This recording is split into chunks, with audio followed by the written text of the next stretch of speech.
పూరా లోకల్ వేదిక మీదకి ఆహ్వానం చేస్తున్నాము. హరిహర వీరమల్లు సినిమాని మన ముందుకు తీసుకొస్తున్నందుకు వారికి శుభాకాంక్షలు తెలియచెప్తూ inviting him on stage please. Press and media and social media అందరికీ నమస్కారం అండి.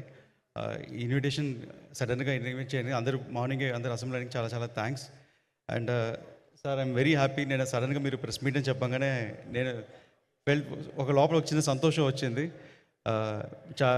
అందరూ మిమ్మల్ని కలవాలి, ఒకసారి చూడాలి, మీడియా వాళ్ళందరికీ ఒక మనసులో ఒక కోరిక సార్. అండ్ ఆ కోరిక ఈరోజు నెరవేరింది. Very happy about that sir. And movie గురించి వస్తే లైక్ ఆల్రెడీ మూవీకి హెవీ వర్క్, విఎఫ్ఎక్స్ వర్క్ జరుగుతుంది అని సార్ చెప్పారు. అండ్ నిన్న నైట్ కూడా ఫైనల్ మిక్స్ జరుగుతూ ఉండేది ఒక రీలు. అండ్ నాకు ఎస్టిమేషన్ ఉండేది ఒక రీల్కి ఒక 2 hours అవుతుంది, 3 years అవుతుందని. కానీ ఒక రీల్ ఒక 12 hours దాకా లాగుతూ వెళ్తుంది. ఇంత హెవీ వర్క్ ఉంది అనేది. బికాస్ దాంట్లో ఒక ఫైట్ ఉంది, ఒక సార్ డిజైన్ చేసిన ఫైట్, పవన్ సార్ డిజైన్ చేసిన ఫైట్. దగ్గర దగ్గర ఆ ఫైట్ ఒక 18-20 minutes ఎపిసోడ్ ఉంటుంది. ఫైట్లోనే ఒక కథ చెప్తున్నాం మనం. ఆ కథ చెప్పేదానికి మ్యూజిక్లో కథ చెప్పాలి. దానికి ఒక బ్యాక్గ్రౌండ్ స్కోర్ చేసేదానికి కిరవాణి సార్కి ఆల్మోస్ట్ ఒక 10 days పట్టింది. ఆ ఒక సీక్వెన్స్కి మాకు బ్యాక్గ్రౌండ్ స్కోర్ చేసిన దానికి. దాన్ని మళ్ళీ ఫైనల్ మిక్స్లో తీసుకుని వచ్చేటప్పుడు దానికి ఒక 8 hours పట్టింది. సో అంత హెవీ వర్క్, అంత పవర్ఫుల్ సీక్వెన్స్ ఫస్ట్ సార్ చేసి, ఆ సీక్వెన్స్ నేను చూసిన తర్వాత అప్పుడు నాకు దాంట్లో ఒక ఫైర్ ఒక అర్థమైంది. ఏంటంటే పవన్ సార్ చూసే వీరమల్లు సినిమా వేరే, పవన్ సార్ అనుకున్న సినిమా వేరే. ఆయన ఈ సినిమాని ఎలా అనుకున్నారనే ఒక చిన్న ఒక ఫైర్ నాకు అనిపించింది. ఆ ఫైర్లోనే డిజైన్ చేసింది బ్యాటిల్ ఫర్ ధర్మ అని ఒక కోడ్తో సినిమా అనుకొని స్టార్ట్ చేశాము. అండ్ ఇది మొఘల్ పీరియడ్, 17th centuryలో స్టార్ట్ అయ్యే సినిమా ఇది, మొఘల్ పీరియడ్. అండ్ ఆ టైంలో ఒక ఔరంగజేబ్ ఒక పెద్ద పవర్ఫుల్ రూలర్. అండ్ మన లాంగెస్ట్ రూలర్, 55 years ఒక ఇండియన్ రూల్ చేసిన రూలర్కి, అంత రూలర్కి ఒక హరిహర వీరమల్లు ఫిక్షనల్ క్యారెక్టర్కి ఒక జరిగే ఒక వార్ లాంటి ఫిలిం ఇది.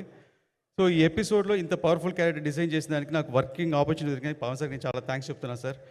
అండ్ ఈ పిక్చర్ నేను టేక్ ఆఫ్ చేసిన దగ్గర నుంచి ఇప్పుడు దాకా ఒక 1 second కూడా నేను రిలాక్స్ అవ్వలేదు. ప్రతి సెకండ్ ఒక ఇద్దరు పీపుల్ డ్రీమ్. మా నాన్నగారు ఏం రత్నం సార్, ఆయన బాగా కసితో పనిచేశారు. ఆయనకి పర్సనల్గా నీ సర్జరీ ఉండింది, దానికి కూడా పోస్ట్ పోన్ చేసుకున్నారు, ఎలాగైనా సినిమా ఫినిష్ చేయాలి అని. సో ఆయన కసి అండ్ పవన్ సార్ కంట్లో కనిపించిన ఫైర్, ఈ రెండు అసలు నన్ను ఆపలేదు.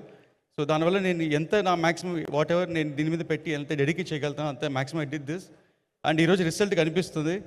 అండ్ ఫర్ ఎగ్జాంపుల్ మనోజ్ సార్ని నైట్ 3-4 దాకా కూర్చోబెట్టింది నేను. ఆయన కంట్లో మీకు చూస్తే కనిపిస్తుంది. గ్లెండన్ అందరికి ఎవరిని ఎదుర్కొని ఆల్మోస్ట్ ఒక 10 days 15 daysగా. సో అందరు నాతో పాటు నాతో వర్క్ చేసిన టెక్నీషియన్స్ అందరు స్ట్రెయిన్ అయ్యారు సినిమా కోసం. ఎక్స్ట్రా ఇన్పుట్ పెట్టిన ప్రతి ఒక్కరికి నేను థ్యాంక్స్ చెప్తున్నాను. అండ్ ఇప్పుడు యాక్చువల్గా కిరవాణి సార్ కూడా రావాల్సింది, ఆయనకి హాస్పిటల్ అపాయింట్మెంట్ రాలేదు. ఒక పెద్ద బ్యాక్ బోన్ ఈ సినిమాకి మ్యూజిక్. అండ్ కిరవాణి సార్కి నేను చాలా చాలా థ్యాంక్స్ చెప్పాలనుకుంటున్నాను. నన్ను ఎలా భావించే తెలియలా, ఈ కొంతనాళ్ళు వర్క్ చేసిన బాగా క్లోజ్ అయిపోయాం. ఆ క్లోజ్నెస్ అంటే ఈ సినిమాని ఎట్టి పరిస్థితుల్లో సీన్ డల్గా ఉన్నా కూడా ఆయన డల్ చేయకూడదు, దీన్ని ఎలివేషన్ ఇచ్చి లేపాలని లేపారంటే మామూలుగా లేదు. అలాగే మన పవన్ సార్ని ఎలా చూడాలనుకుంటున్నామో స్క్రీన్ మీద, మనం ఏదైతే మిస్ అవుతున్నామో ప్రతిదీ ఆ స్క్రీన్ మనకి సినిమాలో ఉందండి. మీరందరూ 24th అప్రిషియేట్ చేస్తారు. అండ్ ఫ్యామిలీస్ తెలిసి చూడాలని నేను భావిస్తున్నాను. అండ్ ఎవరైనా మిస్ అయిపోతే sorry. And thank you everybody అండి. Thank you.